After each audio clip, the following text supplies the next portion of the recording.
तर पुढची बातमी ही राजकीय गोटातून येते। लोकसभा निवडणुकीमध्ये मोठ्या प्रमाणात पीछेहाट झाल्यानंतर आता भाजपने विधानसभा निवडणुकीकडे आपला मोर्चा वळवलाय। विधानसभा निवडणुकीच्या पार्श्वभूमीवरती केंद्रीय गृहमंत्री अमित शहा हे पुण्यामध्ये दाखल झाले। पुण्यात बालेवाडी परिसरामध्ये असलेल्या श्री शिवछत्रपती क्रीडा संकुलामध्ये भाजपची चिंतन बैठक आयोजित करण्यात आली आहे। या बैठकीच्या निमित्ताने अमित शहा हे भाजप पदाधिकारी आणि कार्यकर्त्यांशी संवाद साधणार आहेत। तसंच भाजप हे आगामी विधानसभा निवडणुकीचं रणशिंग पुण्यातूनच फुंकणार असल्याचं आता बोललं जात आहे।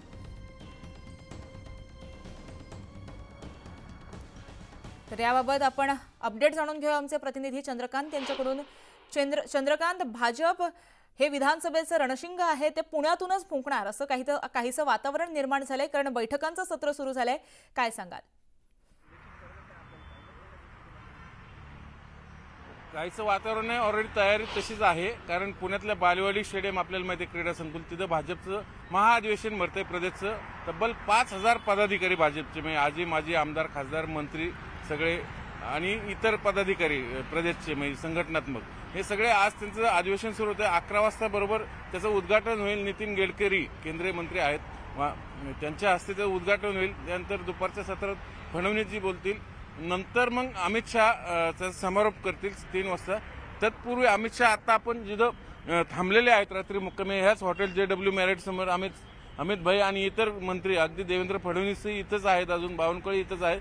थोड्याच वेळात काही क्षणात हा जो ताफा आहे समोर लागलेला, हा समोर दिसतो तो DCM देवेंद्र फडणवीस यांचा आहे आणि अमित भाईंचा गाड्यांचा ताफा आतमध्ये त्या हॉटेलच्या गेटमध्ये आहे। साधारण पुढच्या 5-2 मिनिटात ही ट्रॅफिक थांबवली जाईल आणि नंतर हा ताफा लगेच इथून थेट बालेवाडीकडे रवाना होईल आणि मग तिथं अमित शहा पूर्ण वेळ त्या अधिवेशनात थांबतील। त्यामुळे ऑब्व्हियसली कार्यकर्त्यांना एक नवचैतन्य निर्माण होईल, कारण थेट अमित भाई अधिवेशनात येतात म्हणलो एक वेगळी एक उत्साह निर्माण होतो पदाधिकाऱ्यांमध्ये। त्यासाठी स्वतः अमित भाई दिवसभर तिथं बसून राहणार आहेत।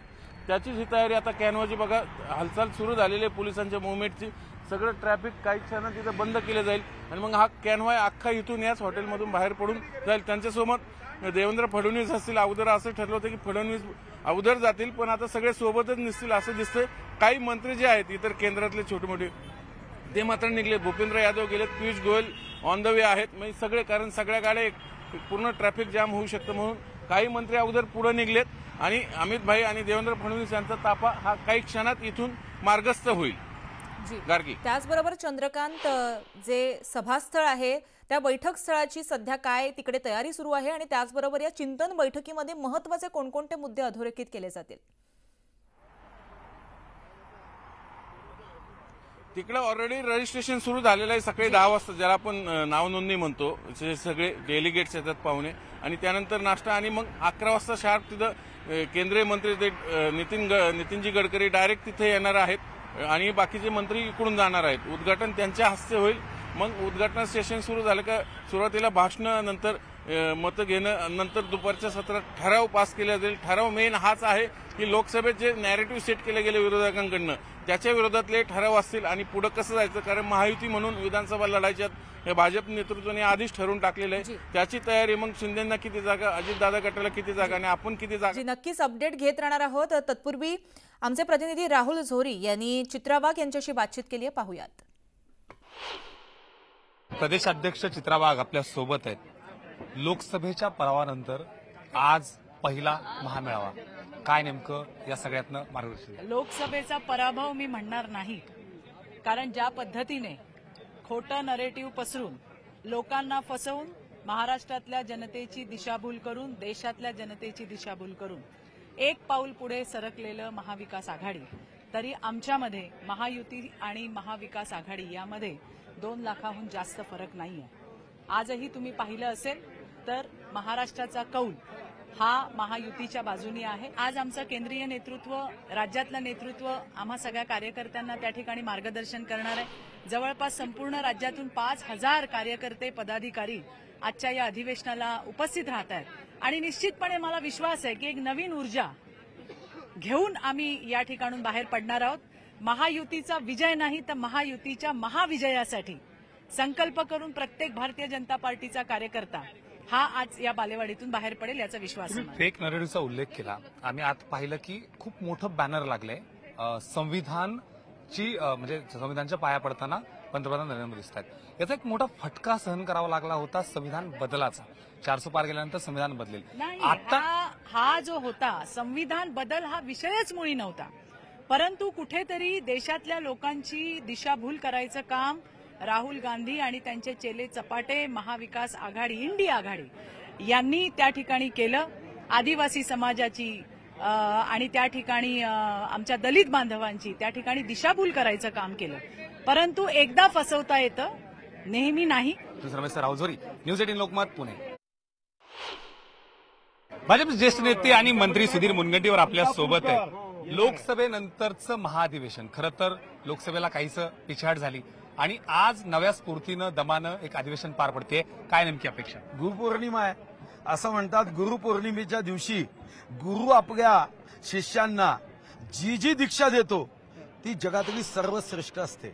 आज अमित भाई हे राजकीय दृष्टिकोनातून आमचे गुरु आहे. आज हजारो कार्यकर्त्यांना भामरागड ते रायगड, गडचिरोली ते गडहिंग्लज आणि चांदा ते बांदा हजारो कार्यकर्ते आहे.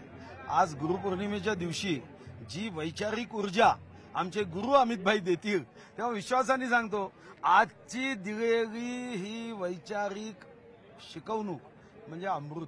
डोळे मिटून सूर्य नाही म्हटलं तर आपल्याला त्याचे डोळे अशा बोटांनी उघडावे लागतात. आज त्यांनी जो डोळे मिटून संविधान बदलणार असा खोटा प्रचार केला, खरं तर हा विश्वरत्न महामानव डॉक्टर बाबासाहेब आंबेडकरांनी अतिशय चिकित्सक अभ्यास ज्ञानबुद्धीनी हे संविधान आपल्या देशाला दिलं. त्याच्याबद्दलची शंका ही काँग्रेसनी जन्माला गेली. काँग्रेस हे नेहमीच संविधान विरोधी राहिला, अनेकदा संविधान बदललं. विश्वरत्न महामानव डॉक्टर बाबासाहेब आंबेडकरांना 2दा निवडणुकीत खोटा प्रचार करून पराभूत केलं, कारण त्यांना जाणीव होती की विश्वरत्न भारतरत्न बाबासाहेब आंबेडकर हे ज्ञानाचे सूर्य आहे. हे जर संसदेत आले तर आपले हे काँग्रेसचे फ्यूज बल्ब यांच्या ज्ञानाच्या प्रकाशासमोर थिटे पडतील. आपल्या सोबत होते.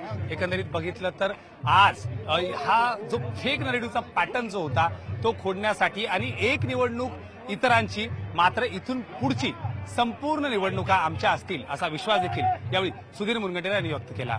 रमेश रावझोरी, न्यूज 18 लोकमत, पुणे. तर आपण हे दृश्य पाहतोय. अमित शहा आणि देवेंद्र फडणवीसांचा ताफा जो आहे तो सभास्थळाकडे जायला लागलाय. पुण्यामध्ये बालेवाडी परिसरामध्ये असलेल्या श्री शिवछत्रपती क्रीडा संकुलामध्ये भाजपची चिंतन बैठक आहे आणि तिथेच हा ताफा जातोय. आपण आपले प्रतिनिधी चंद्रकांत यांच्याकडे जाऊया. चंद्रकांत, देवेंद्र फडणवीस आणि अमित शहा हे सभास्थळाकडे रवाना झाल्याचं कळतंय. नाही, आता देवेंद्र फडणवीस निघालेले आहेत पुढे. अमित भाईंचा ताफा अजून आताच आहे, तो काही क्षणात निघेल, पण त्याच्या आधी देवेंद्र फडणवीस यांचा ताफा पुढे निघालेला आहे, कारण तिथे स्वागताला ऑब्व्हियसली तिथे म्हणून त्यांना हजर राहावं लागणार आहे. तिकडे अधिवेशन ऑलरेडी सुरू झालेलं आहे आणि त्यानंतर मग म्हणून अगोदर डीसीएम देवेंद्र फडणवीस यांचा ताफा निघाला आणि याच्यानंतर काही क्षणात अमित भाई यांचा ताफा इथून ह्याच गेटमधून बाहेर निघेल. आपण तत्क्षणाचे जे अपडेट आहेत देतच राहू. जी, अपडेट घेत राहणार आहोत. धन्यवाद चंद्रकांत तुम्ही दिलेल्या माहितीसाठी. तर न्यूज 18 लोकमतची एक्सक्लुझिव्ह दृश्य आपण पाहतोय. देवेंद्र फडणवीसांचा ताफा हा श्री शिवछत्रपती क्रीडा संकुलामध्ये भाजपची चिंतन बैठक आहे तिथे गेलेला आहे. स्वागतासाठी देवेंद्र फडणवीस सुरुवातीला तिथे पोहोचलेले आहेत आणि त्यानंतर थोड्याच वेळामध्ये अमित शहांचा ताफा जो आहे तो सभास्थळाकडे जाणार आहे. पुण्यामध्ये कुठेतरी विधानसभेच्या पार्श्वभूमीवरती भाजप रणशिंग फुंकणार आहे असंच वातावरण तयार झालंय.